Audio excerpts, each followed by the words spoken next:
Welcome to the Clinician Researcher Podcast. I'm your host, Tracy Wemina, and I'm so excited to be on the show today because I have with me a wonderful academic physician, scientist, administrator. Oh my goodness, she wears so many hats. Actually, I should add to that, changing the world one student at a time. She's doing so much. Dr. Leonor Corsino. Leonor, welcome to the show. Well, thank you so much for having me. I am so excited to be joining you today for this conversation. I'm looking forward to talk to you about our journeys.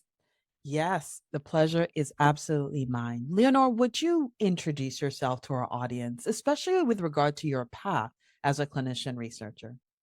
Yes, so I'm Leonor Corsino. I'm an associate professor with tenure in the Department of Medicine at Duke University. I'm also an associate professor in the Department of Population Health Science. As you mentioned earlier, I hold other roles in our school. I'm the co-director for the CTSI Community Engagement Court, and I also work as an associate dean for Students Affairs. I also have a small role as the associate director for a master's degree in our school, which is the Master of Biomedical Sciences. And I still do a little bit of research too on the side. Wow. So, Leonor, you do a lot. Now, you didn't start out doing this much. So tell us a little bit about your journey, because I think when you started, you were a lot more research intensive. So how did you kind of come in this direction to where you're still doing research on top of all these other things that you're still doing? Yeah, so I actually started my journey at Duke in 2006. So I joined Duke as an endocrinology fellow with the notion that I wanted to pursue a career as a physician scientist. So I was in a T32 grant for my last 2 years of fellowship. So I did a 3-year endocrine fellowship and simultaneously completed my Master of Health Science in Clinical Research. So my goal was to be a clinician scientist doing mostly research. And that's what I did from 2009 to 2015. As a junior faculty, I had 75 to 80% of my time covered by research grants. And then it was not until 2015 that I got invited to actually join some of these educational leadership roles. And that's how I transitioned a little bit from a pure physician scientist to more roles as a leader and educator.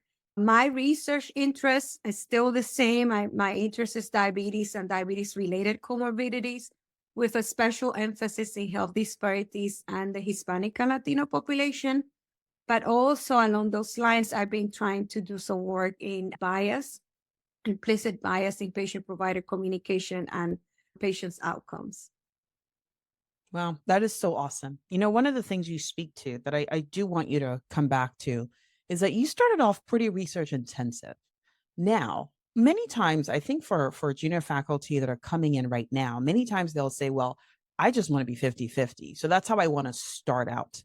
Could you speak to the advantages of starting out a lot more intensively research, or could you speak to the benefits or the disadvantages of trying to start out kind of in a 50-50 or more clinical research split type rule?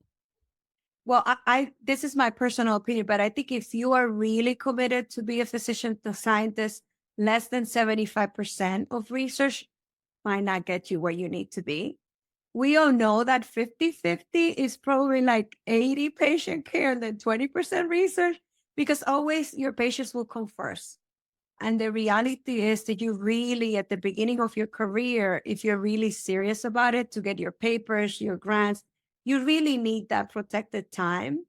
And I don't think 50% is enough. But that's my personal opinion. I have to say I was blessed that I was able to secure that from the beginning, to be able to achieve a lot of this. I know that it's not possible for a lot of junior faculty to actually secure that amount of funding for research, and they have to start with whatever they can until they get to that level of getting their first K or their first R. But I have seen a lot of my colleagues and friends struggle with that 50-50, exactly because patient care will take over, and at the end, your research or your paper gets derailed from timelines because everything else takes over. Leonor, thank you so much for that perspective. And that's something that I think is important for people to know. I think, and maybe you could speak to this, it's not about giving up patient care. It's not about saying, well, I'm not doing seeing patients anymore. It's recognizing that you don't have the skill set and what it takes to build the skill set. And so you can always go back to more patient care if that's what you choose, but it is harder to make the transition the other way around. I just, if you want to speak to like why do you need so much time? What are you doing? It's just research. Well, I think once again, I think I mentioned earlier, one thing is you need time to get those papers out. Mm. And papers, if you're like me, they take long. They don't, I'm not a natural. So in order to do it well, you need that time of relaxation where you can put your brain in a relaxed mode to write your thoughts in paper. And that's one of the parts. The other thing is you also need time without distraction to think about your next ideas. And to be honest, I don't think I ever had enough time to do that because I was always writing something or in a meeting or doing the research. And I think you need to be intentional about blocking those 2 hours a day, 3 hours a day, whatever you can, to just generate the ideas for your next grant. That's the way I learned from mentors that are very successful in this path. That's how they get to that next big R1 or that next big thing that is going to get their career into the next level. And sometimes as junior faculty, we don't incorporate that into our day by day. And that's where we get overwhelmed because sometimes we have ideas that are not fully developed and we try to write a grant when we're not ready, right? Or the idea is not ready. Thank you. Thank you for sharing that perspective. Because what you are talking about is thinking as work.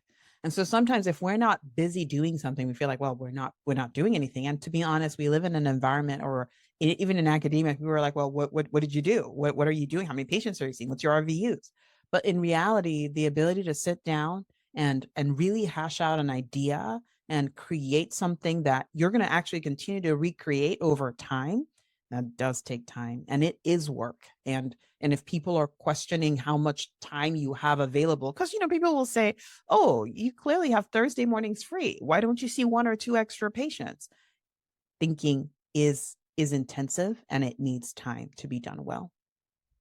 Yes. Yeah. I felt that pressure because I've never had more than 25% patient care. Not because I don't love patients. I love seeing my patients, but I realize my style is someone that wants to get my notes perfect.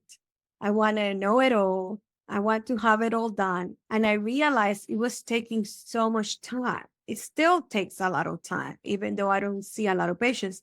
I still have a whole day of patient care where I try to do my notes and have everything ready. And if you add having 4 clinics a week, there goes your week. So you really need to actually be protective of time to generate ideas. Absolutely. And I think, Leonore, one of the things that people don't know when they're early career and they're just starting is there's not an awareness about how much time it actually takes. And it's one of those unconscious where you just don't know what you don't know. And to be honest, as you said earlier, there's so many faculty who are starting out without any protected time, and it really does make it hard. I wonder if you could speak about strategies to succeed when you don't start out with that level of protection. Well, I think it's extremely hard to achieve anything if you don't have protection. What I share with my advisees or my mentees, before you sign a contract, you actually need to figure out how to get that protected time.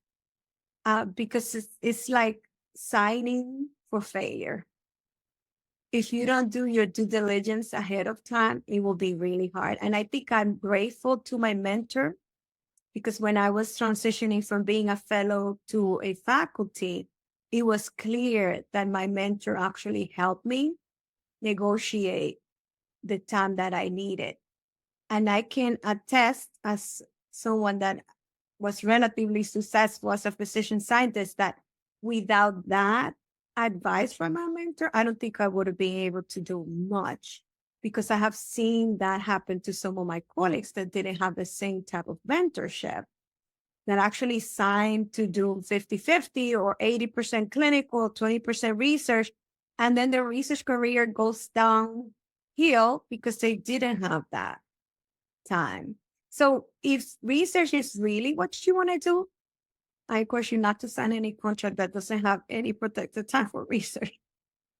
Thank you, Leonor. And I'm so happy that you said that, because sometimes here's the thing about us as physicians. We've been doing the impossible from the beginning. From day one, we've been doing impossible things. And so there's this idea that we're going to be able to do it. And to be honest, research is just it is a skills deficit. I mean, PhD scientists go to school for 6, 7 years. They're just doing research for the most part. They don't have clinical care responsibilities, all of that. It's a skill set you're building, and it takes time to build skills. But if you don't even have the time to build a skill, like, where is it going to come from? And that's why people are miserable, like, trying to live life on the margins, like taking your nights and your weekends to accomplish something that is really a full-time daytime job. So thank you. Thank you so much for sharing that. Speaking about the things that you love. So, Leonor, one of the things I know about you is that you you have not followed what people say you should do as much as you followed what you want to do. Now, could you speak about that? Because that's not a very common perspective in academia. Yes. So I'm glad you're asking that question because I feel like a lot of people, when they look at my trajectory here at Duke, especially because that's the only institution I know, they wonder what happened to this person. Because to be honest, I never follow a straight line. I never follow the traditional path. And it's not that I'm a rebel and I want to do things my way. That's not how I am. Actually, I like to follow rules. But I realized early in my career that I really wanted to do things that bring me joy. And if it was like being an advisor for the Latino Medical Student Association for free, I was going to do that because that was something that brought joy to my life. And I felt like I don't want to be miserable doing this type of work. Or if it's mentoring undergraduate students or high school students, I was going to go for it, even if it was at the price of sacrificing maybe free time to generate my ideas and writing my papers. And I encourage people to do the same because when I was doing this, I got a lot of pushback from people that I consider traditionalists that felt that by just following my heart and doing things that I really enjoy, I was not going to be able to make it because I was not building my niche, or I was not getting like my K, or I was not getting my R. And the reality is that not that I didn't care, but I felt like, why would I want to pursue that if I'm going to be unhappy and not making a difference the way I see I want to make a difference? Because that's also very personal. How do you want to make a difference? It's very individualized. So every project that I do has to be something that brings me joy. If I don't see that as part of the process, then I won't do it. It's not going to be on my list of to-do things. And I don't know if I answer your question correctly, but that's how I see my role in academia, just having fun while I go. And I work a lot, but I do things that bring me joy. So it's more like joyful working, not stressful working, if that makes sense. No, it perfectly is understandable. I mean, I appreciate you saying that, because here's the thing: you said you're working hard. So you're not saying I do the things I enjoy and life is a walk in the park. You're still challenged. It's still hard. And so what makes sense to me is that if you're going to work really hard and it's still going to be a challenging path, then why wouldn't you work in the things that you actually want to do? Why would you accept misery on top of how hard it is? Can you speak to some of that? Because there's a lot of people around us who do that, and somehow Right. they're successful. Yes, and they are very successful. I think we are surrounded by a lot of people like that, right? That you see them and you're like, oh my God, they're doing all these wonderful things. But the reality is that you don't see that joyful person, or their face does not reflect really how much passion they have on the work they do. I think I got that from my parents. Both of my parents were hard workers, but they all always pursued something that brought them joy. So I have good role models. And I also have mentors too here at Duke that I feel that are people that are really enjoying what they do. And you want to surround yourself with people like that because it's a tough road of things that we have to do. I'm sorry, I think I derailed from your question, but No, That's how that's it. perfect. That's perfect. It is. It is because that is what I'm saying. It's possible. The reality is the advice that people give, like follow, maybe they say, follow this one mentor, just do what they do, just keep going until you get the K, the R, everything, and then you can do what you like. It kind of is a trap because, the moment you're successful, people expect that's all you do. And it's possible to have everything, all the accolades, all the awards, and be really miserable. And at least for me, and it sounds like for you, Leonor, it's not worth it. And each person needs to decide whether they just want all the glory or whether they want to have joy in the journey. And I think you can have both if you're strategic. Yeah, I want to add to that because I think a lot of everybody's different. I didn't enter this space because I wanted the glory or the awards. I know I have received that as recognition of my work, but I never pursue that as my main goal. And I think that's where some people get derailed sometimes between the joy and the work because they focus too much on the awards, the case, the recognition. And believe me, when you do things with passion and love, those recognitions you're going to get them. People are going to notice that you're doing it. And maybe it will take longer because you might be working behind the scenes and people might not realize all the things you're doing, but it will happen. So for junior faculty specifically, just do what you love and people will see it. Maybe not today or tomorrow, but it will happen at one point. The rewards are going to be there. Thank you, Leonor. You point out that it is the harder path. The path of doing what you enjoy, what brings you joy, what you're passionate about, is the harder path because it's not as well worn, but the rewards are great, and so it's worth sticking with it. Yeah, yeah. Let me ask you this, Leonor. You're someone who I think has been very strategic, and for everyone who's listening, I've known Leonor since I was, I think, a med student. I think she was a fellow when I was a Yes, med student, and so I've you're known her a giving up long our time. age. Well, she's very beautiful, very young looking. You should watch the video. She's beautiful. Yes, Leonor, you've been very strategic, right? Can you talk about some of the strategic moves you've made in this process? Yes, I am very strategic. My students will say that. I always use that word when I'm advising my medical students. And I'm very organized. Something that I encourage everybody to do is know what is expected from you. So I knew that I wanted to do things that brought me joy, but I also knew that I have to fulfill certain expectations to be able to move up the ladder. So I started as a medical instructor. And from the first day I signed my contract as a junior faculty, I already knew what was expected from me to be able to move to assistant professor. Mm. So I knew I had to get whatever number of papers, whatever grants I had to do. I put it on a place where I can revisit on a regular basis to make sure I was on track of achieving those expectations. The same when I was trying to get tenure. I knew that my career has shifted to a different direction, but I was very clear that the expectations for the institution that I work at were like I had to get my papers, I have to get my grants, I have to get my national, international reputation. So I work in parallel, while I was doing my joyful work, I was also working on the things that were expected, which was getting all my papers out and getting certain presentations and stuff like that. And I think that's the only way you can actually be successful and not get derailed. Because it's very easy to just follow your path and do everything you find joyful and then not pay attention to the things that are going to really count towards your success or moving up. And I encourage people, I actually print out the promotion and tenure document for my institution. I have it in a folder in my office. And once in a while, I will look it up. I'll make sure, am I on track? What am I missing? What are the things I need to do? I also reach out to the individuals at my department that are responsible for promotion and tenure. Once in a while, ask them, can you look at my CV and I'm on track? What am I missing? What are the things I need to do? And that's being very strategic on my part. because I know I can get very distracted.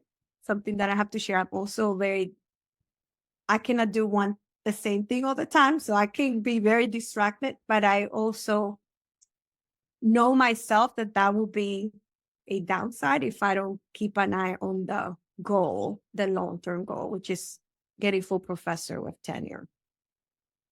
That is awesome. And thank you so much for sharing that, Leonor. I feel like you just gave a master class. That was just so perfect because the key is that in the academy, there are things that are valued and those things don't change going from institution to institution.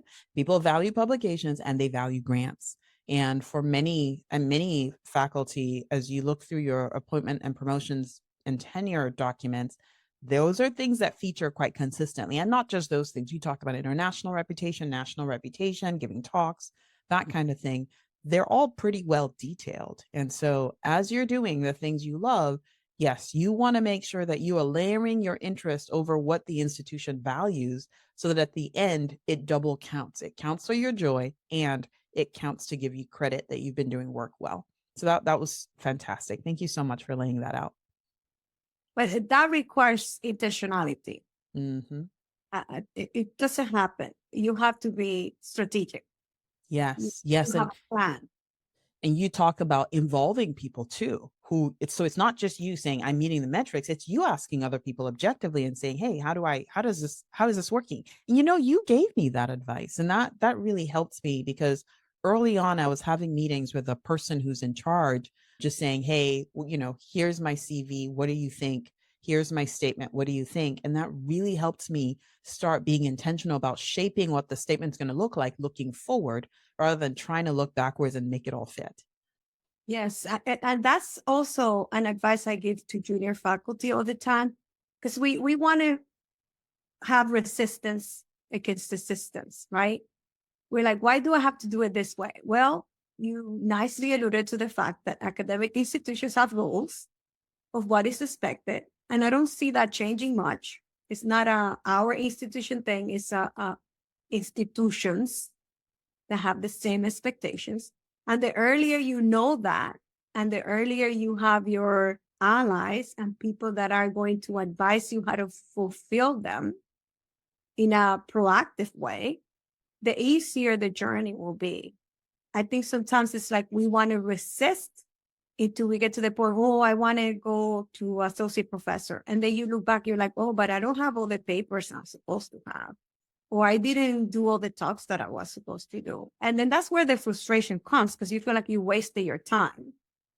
But if you do it early, then you know what you're aiming for, what your goal is. So it's not as hard. I'm not saying it's going to be easier, but it's less stressful. Thank you. Thank you. I love the way you put it. It's like we want to be resistant. We want to resist, the powers that be. But as long as we're in a system, it is worth knowing all the rules. And then you can decide strategically which ones you follow, which ones you don't. But you got to know them. And then you've got to be strategic. You can't just pick and choose. And then you might get to the point where you're like, well, you can't move forward in the way you want to. So I really appreciate you saying that. Thanks, Leonor. You're welcome. So we're kind of, getting closer to the end, and I have two more questions for you. Hopefully we can get to those. But one question is that at some point you decided to make the transition away from research. Could you tell me about what that transition looked like and how you set yourself up to be where you are today and still keep some of that research? Yeah, it was a very serendipitous situation for me. In 2015, I was actually on I don't want to call a gap, but I took 3 months off to deal with a lot of personal challenges I was facing. And during that time, I received an email from a colleague who invited me to join the Duke Master of Biomedical Science as one of the executive team members and an advisor. And it was funny because I got the email and it was like, this sounds great, but right now I'm going to leave and I will be back in January. Is this an opportunity that can wait until I get back so we can see it and talk about it and see if this is really in alignment with what I want to do as I move forward? So that person was kind enough to say, you know what, there's no rush. Whenever you're ready, when you get back here in January, we'll meet in person, we'll talk about it and see. And that's how it happened. We met. I interviewed with the rest of the members of the executive team, and it was a match. We actually, I think I found my tribe of people that I actually love to work with, that are extremely supportive, very interprofessional and collaborative environment. And I was like, yeah, I'll take the job. That's great. And that's how I actually started taking some of the leadership educational roles. And I've been in this role for 10 years, and it's been the best thing. I learned from the best in our school in education, I have to say. And that's where I realized, you know what? This brings me more joy than submitting my next K or getting rejected for my next paper. And I started that transition. So as part of that role, in addition to be a member of the executive team, I also advise students that are doing the post-bac or the master's degree to get to medical school. And I realized that that worked very well with my personality, like helping others achieve their goals and helping people identify resource and all of that. And then when the opportunity was open to submit applications to be an associate dean for students affairs, to be honest, I felt like I was not ready. That was 4 years ago. But I got so many emails from older people here saying, Leonor, you need to apply. This role is for you. And I was like, oh, I don't know. Sometimes we are like that as junior faculty. We are like, oh, I don't deserve it, or I'm not ready. But because I got at least 10 emails from senior individuals saying, like, go for it. Well, I submitted my application. I went through all the 8 panels of interviews, which was the most intense interview process I've done in my life. And then when I got the call from our vice dean of education saying, well, Leonor, everybody seems to like you. I want to offer you the job. I accepted the job without asking, which is, remember, my first advice to all of you: do not sign anything without knowing what you're getting into. But I say yes, and I don't regret it. It was the best decision I made. And then my other leadership role in the CTSI came from works that I was doing with one of our colleagues here. I was the director for one of her projects, a population health mapping project. And then that project went very well. It was from her and the chancellor. And then when the opportunity came for the CTSI, she was like, oh, Leonor, do you want to join the CTSI as the associate director of the community engagement core? And I say yes. And then that's how I ended transitioning to leadership and education versus fully research work. That is so awesome. One of the things that comes up in your story, Leonor, is that you saw, well, actually you were in the right place at the right time. So you're connecting with the right people, doing the right things. And then when an opportunity comes up, somebody invites you to it, and you are paying attention to opportunity and recognizing a good opportunity when it comes. And I think I appreciate that you share that, because to be honest, that's how many of our careers are: serendipity. But it's not just luck. It's that because I'm showing up, because I'm clear about what I value, what I'm interested in, the moment I'm showing up, so people are able to offer me opportunities. But also when the opportunity comes, I recognize it as an opportunity because I've been doing the work of clarifying what I want to do.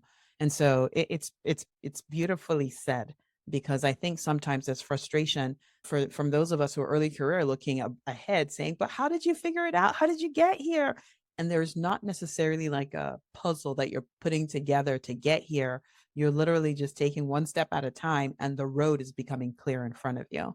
I wonder if that's fair to say. Yes, I think you nicely summarized exactly how I feel about my journey.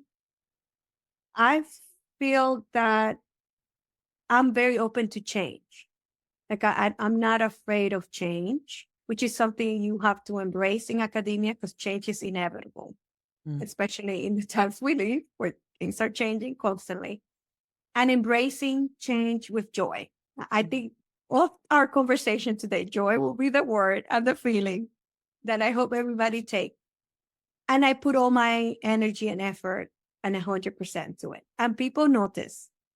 I also share that with my students. So I have done so many free things here at this institution that people were like, why are you giving your free labor here? And the reality was because I enjoy it. And that free labor actually opens a lot of doors for me. Mm. Mm. And I know as junior faculty, sometimes you will get the advice of learning how to say no. But I actually changed that advice a little bit and say, learning how to say yes to the right opportunities that are right for your values, that align with what you want to do. Because even when they are for free at the beginning, they will open a lot of doors. That will come with effort and salary support, but you have to be open to embrace them. I'm not asking every junior people that are listening to the podcast to just do free committees, every committee. That's not what I'm saying. What I'm saying is that if an opportunity comes your way that is in alignment with what brings you that joy that I keep talking about, take it, because at the end, you're going to do a good job and people are going to notice. And then when opportunities come with salary support and effort, you will be the first name in their head. And that's my whole story. People knew I was doing things. And when opportunity came, they were like, oh, Leonor will be great. And then I would say, okay, now I need effort. Do you have money to pay for my effort? And they will say yes. But if I haven't done the other free things before, I don't think people will have my name in their minds to consider. That is so beautifully said, Leonor. And again, you speak to showing up and however you show up and showing up joyfully. And that helps people know that I like to work with Leonor. How can I make it? How can I make this more concrete? And that those are opportunities that have come. That's so awesome. Wow, we are at the end of this episode. And to be honest, I wish we could keep going because you've got so many amazing gems that you've just been dropping all along the way. I have to go back and reflect on this episode. But I do want to ask though, if there's anything you feel like we've left unsaid over the course of the episode, what would you like to share with our audience as we close? Yes, so I can believe the time went so fast. I also enjoyed this conversation a lot. I want to make sure people don't misinterpret my joyfulness with not having faced struggles, because I think that's also really important. It hasn't been an easy journey. I had to work a lot. I have, neglected a lot of my personal life in a lot of ways, which I regret. But if I look back, I don't regret it. I think I being able to achieve a lot. But at the end, you will have to sacrifice. There's always this journey, no matter if it's in academia or whatever journey you pursue, you will have to make sacrifice. And what is important to think is, are the sacrifices are making worth making for what I'm going to get at the end? Because I don't want this episode to be all like Leonor is joyful as she does whatever she enjoy. It's true, but I have challenges. It hasn't been an easy journey for me as a individual from a minority background with a big accent in an institution where I was very the minority when I got here. I don't want to say I've been lucky, but I've been blessed to have good mentors that actually helped me through this journey. But every day I encounter challenges. It's not that I don't, and I don't want to make sure. I want to make sure people realize that you can still embrace the challenge and enjoy it, recognizing that it's part of life. It's not only academia. It's living comes with challenges. You just need to learn what to do with them and keep going. So I don't know if that's the end you wanted to get for your No, point. it absolutely is. It's beautifully said. It's beautifully said because it's like it's going to be challenging no matter what you choose. So choose a challenge that you actually will feel at the end. You're like, okay, that was a challenge I worked through. I feel good about that, rather than a challenge where you're like, what was the point of that? Yes. At the end, in retrospect, you want to look back and say, okay, it was a hard journey, but I feel proud of myself that I was able to overcome any challenge, and I still joyful and didn't lose myself in the process, which is actually what I hope for everybody pursuing this career in academic medicine. And that is the last word. I want to thank everybody for listening. That was such a powerful episode. Please share this with others who want to live joyfully within the academy while also navigating challenges. Leonor, thank you so much for being on the show. Thank you for having me. Have a wonderful rest of your day. I will, you too. All right, everyone. I'll see you again next time on the Clinician Researcher Podcast.